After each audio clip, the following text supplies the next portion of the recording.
Le retour de Christ est imminent. Il peut avoir lieu à tout moment.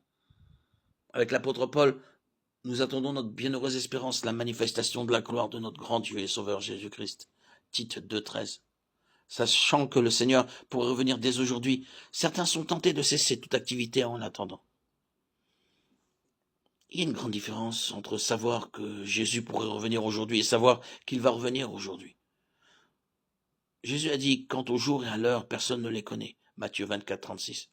Dieu n'a révélé à personne le moment de son retour, si bien que jusqu'à ce qu'il nous appelle à lui, nous devrions continuer à le servir. Dans la parabole des 10 talents, le roi qui part en voyage ordonne à ses serviteurs de les faire fructifier jusqu'à ce qu'ils reviennent. Luc 19, 13.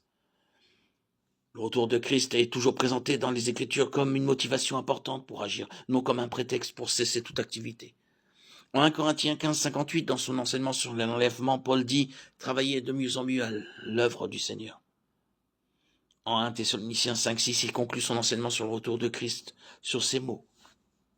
Ne dormons donc pas comme les autres, mais veillons et soyons sobres. Jésus n'a jamais eu l'intention de nous voir battre en retraite comme en état de siège. Bien au contraire, nous devons travailler tant que nous le pouvons. La nuit vient où personne ne peut travailler. Jean 9, 4. Les apôtres ont vécu et servi avec l'idée que Jésus pourrait revenir de leur vivant. Que serait-il arrivé s'ils avaient cessé de travailler et s'étaient contentés d'attendre?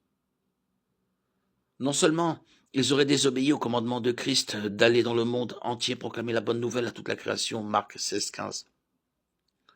Mais l'évangile ne se serait pas répandu.